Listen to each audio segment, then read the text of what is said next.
In today's video, I reveal the most mysterious mental shortcuts and tips that immediately shift your mental patterns from struggle, scarcity, and suffering to purpose, serenity, and power. When life seems difficult or unpleasant, most of the times people feel like victims, they get upset, or they run away from what they truly want. With these mental secrets and tips, however, you don't have to run away. You can actually shift your mindset and transcend the cycle of suffering. By doing this, you eliminate unpleasant experiences, things, and people, and awaken your own sense of serenity, power, and virtue in your own life.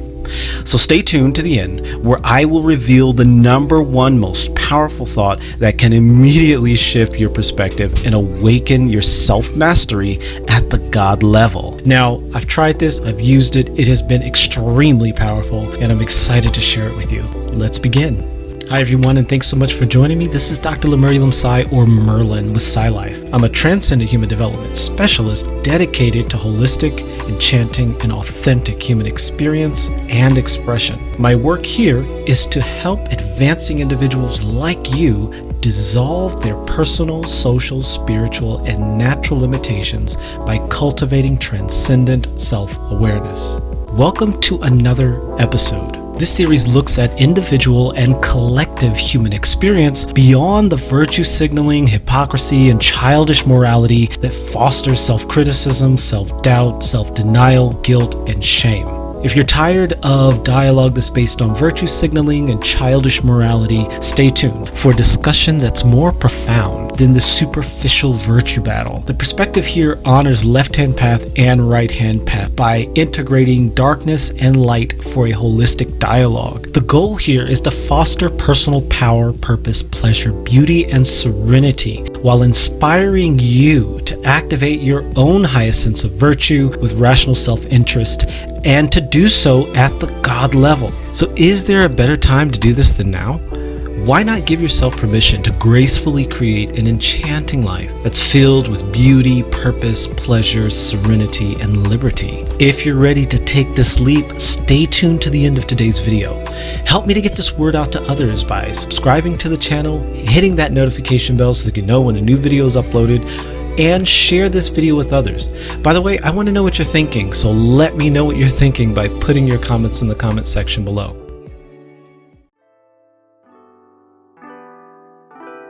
Have you ever found yourself in a situation where you're really frustrated or you're angry or whatever's happening, you're feeling in a way that doesn't feel good to you? And then you begin to ask yourself questions like, why is this happening to me? What did I do wrong? Why me?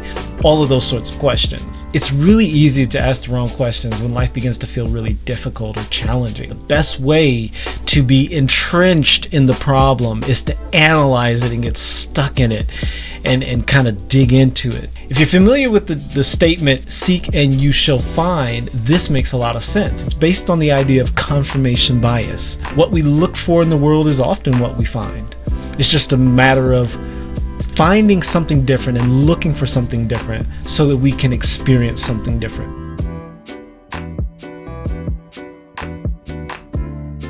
Now, before we get into the power thoughts that make it possible for you to break through the cycle of struggle and suffering, the first thing we have to tackle is whether or not suffering is even necessary in this life.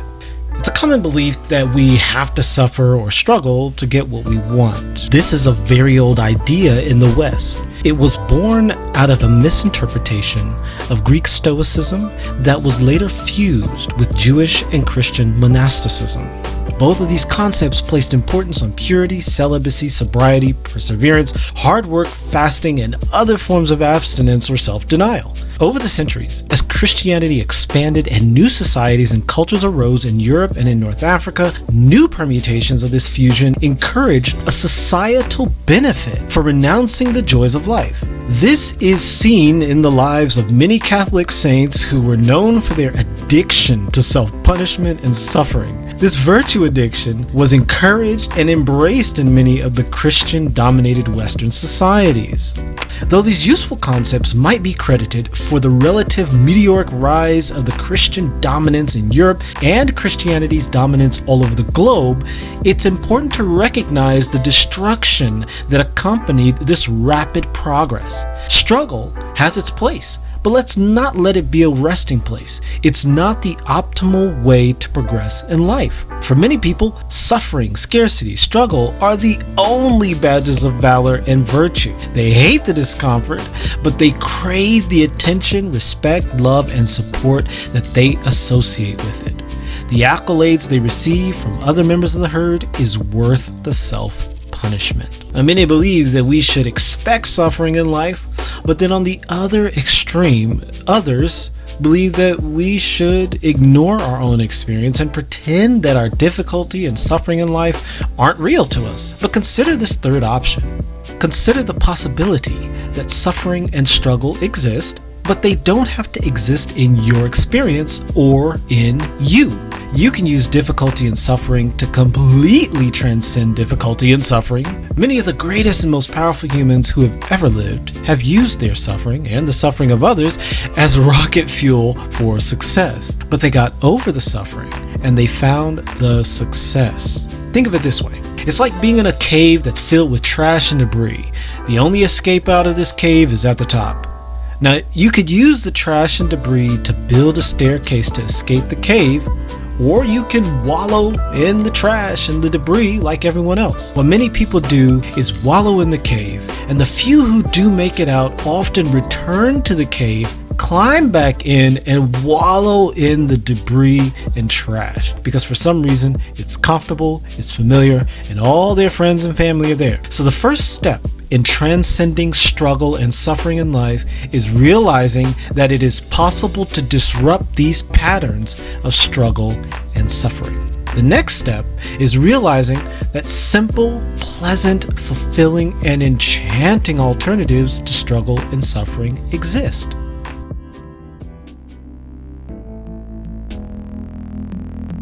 I want you to think of the times when you struggled to get what you wanted. Now compare those times with the times when you were in the right place at the right time and you were prepared for the opportunity that came before you. This is referred to as flow.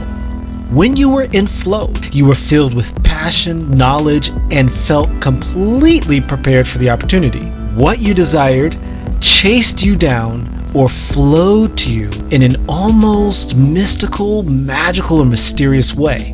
Now, when you were fighting for what you wanted, you were filled with desperation, insecurity, praying for solutions. You felt completely ill-prepared for what awaited you, and the future constantly seemed uncertain. Now ask yourself these questions. On what path did you feel more enchantment and delight? When did you feel more confidence and determination to win? In what situations were your talents most utilized and effective? And when did your work or engagement have the greatest impact and return to you the greatest fulfillment? Now, with all of that, I want you to ask yourself this. What path would you prefer?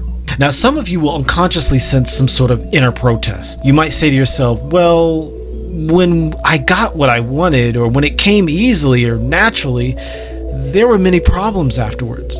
But I have to go back to the concept of confirmation bias. What we have to understand is that we live in a society with beliefs upon which the society is built. We are collectively indoctrinated with ideas like, if it's too good to be true, it probably is, or easy come, easy go. Also, hard work gets the job done. Our movies, religious myths, and even our scientific expectations foster these notions. Survival of the fittest. But individual experience will often demonstrate to us that these socially accepted notions aren't always true. This program or indoctrinated script has become a part of a self-fulfilling prophecy that so many have accepted about how life has to work. This speaks to confirmation bias, which is a self-fulfilling prophecy.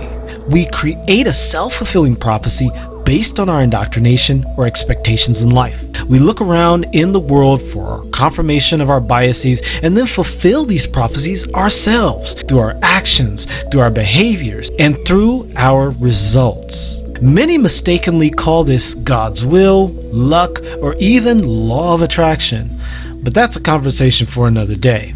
For many, confirmation bias leads them to destructive, brutal, and painful experiences. For others, however, it leads to creative, delightful, and beneficial experiences. Confirmation bias doesn't change the circumstance, it changes the mind of the individual within the circumstance. This determines how the individual will respond within the circumstance and the results that that individual will create. So think of a prison camp. There are prisoners who see bars and walls and guards and suffering. Then there are others who see the space between the bars, the blue sky above, the potential for freedom, and the possibility of escape. Those who see the way out are therefore more apt to find the path to freedom or create it when it presents itself.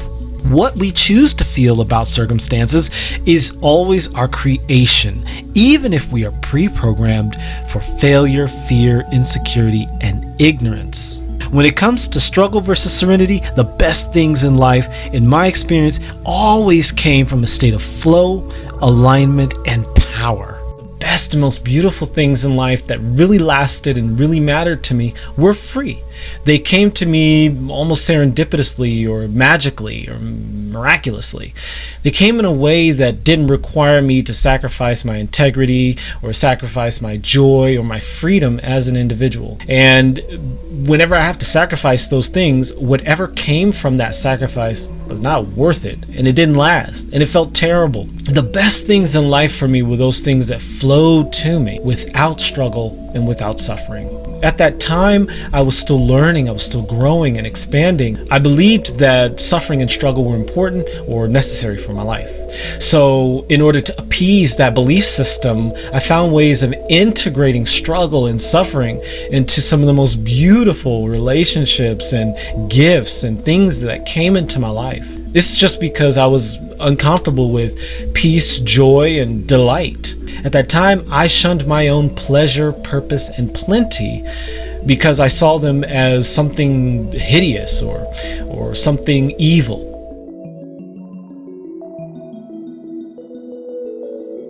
If we are to shift our thinking beyond suffering, it requires that we understand that we have other options for thinking, thriving, being, and creating in our own lives. Thinking beyond suffering and struggle can take some getting used to for a lot of people.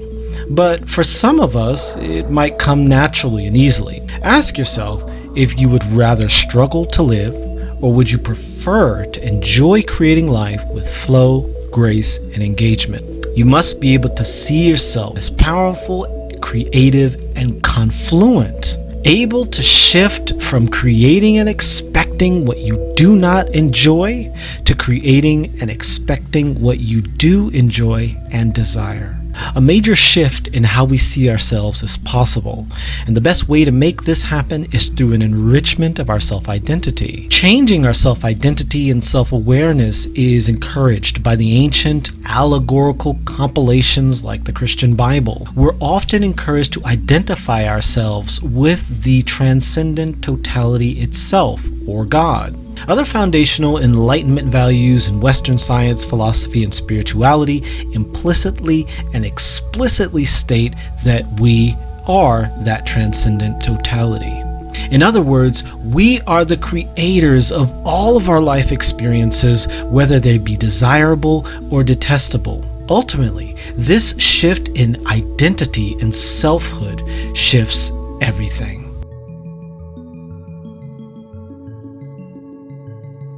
Here are 3 powerful thoughts that can completely shift your mind state and neutralize any mental patterns that prevent you from experiencing joy in life. These 3 power thoughts are in the form of questions that give space to create a new confirmation bias and therefore a new experience of life. The greatest mind shift, in my opinion, is the 3rd one, but let me know which one lands best for you in the comment section below. The main thought that helps people to break free of the suffering and struggle is this: I exist, so who am I? This question brings awareness to self-awareness or existence. It allows existence to precede personal identity. This question is powerful because it places existence and identity in their proper order. Society has it the other way around. We're conditioned and programmed to let our identity come before our existential self-awareness and self-experience. This power thought brings awareness to our existence, our I amness. It engages central selfhood and awakens our power to create. It challenges us to ask ourselves if the experience that we are currently experiencing has any relevance to our ultimate existence. It opens portals of possibility, allowing us to choose what reality we will serve, honor, cultivate, and create as our human experience unfolds. It leads us to the second power thought. The next power thought is based on the new covenant and the story of Joshua recorded in the Old Testament. This thought is, I chose this, so what do I prefer? In the story of Joshua, Joshua tells the children of Israel, choose you this day who you will serve. This verse has been interpreted in an overly religious way.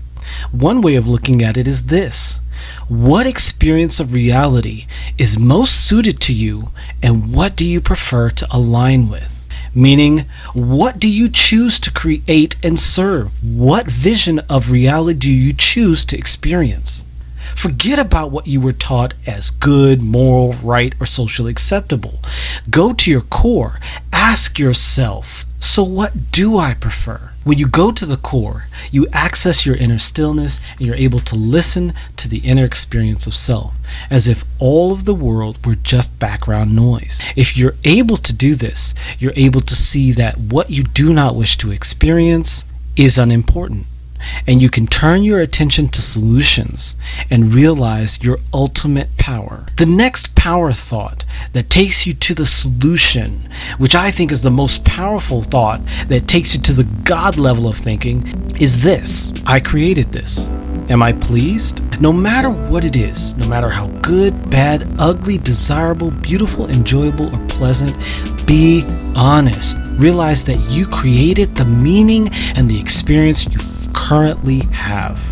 Allow yourself to stop and be aware that you not only created the situation in which you find yourself, but you created every single component within it. Now, when I'm referring to the you, I'm not talking about the meat puppet that you see every time you look in the mirror. I'm talking about the real you, the one that peers through your eyes into the mirror at the meat puppet, the one that sages and great thinkers of all ages have honored and pointed humanity toward.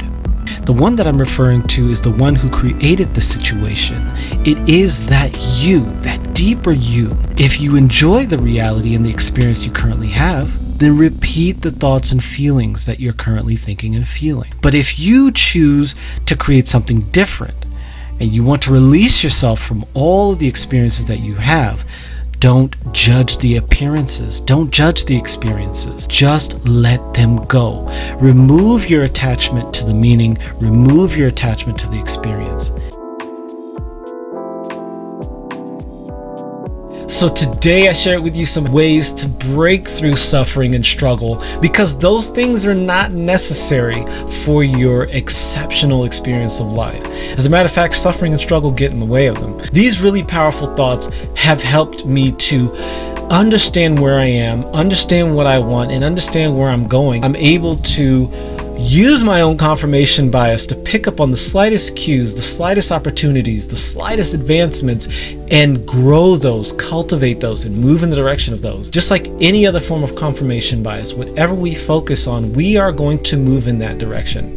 It's not necessarily that we're magically attracting things to us. We are in a way, but what's on the really practical and rational level, what happens is when we stay in a strong state of mind that is connected to what we really want, we see little tiny threads of that in our life.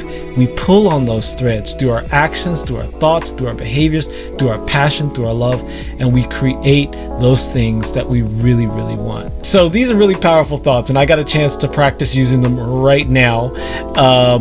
There was a disturbance in the process of me making this video, and I realized I created this. The most powerful thought of them all is the thought, I created this. Is this what I choose? Is this who I am? Is this what I desire? It's a very powerful place to come from. It's God level creating. It's not victim level where it's like, I take responsibility or I'm accountable for this. It's I created this. I created the situation that led up to how I feel right now. I created the entire world in which I exist. I am one with the transcendent totality that made all of this. I'm excited to hear your stories. Share your successes. Tell me in the comment section below. Share some of your fears, some of your areas where you want to grow. Put those in the comment section below. So if you enjoyed what you saw here, make sure you like, subscribe, comment, share, and comment share. I want to get this out to as many people as possible. Help me to do that by sharing these videos and triggering that YouTube algorithm. If you're looking for additional help or would like one-on-one coaching, in the description I provided a Calendly link. Click the Calendly link in the description for this video. You'll get a free session to see if the SciLife method is a good fit for you. I'm excited to hear your stories of breakthrough, so make sure you comment below. I can't wait for you to see the immense power that you already have access to within you. See you next time.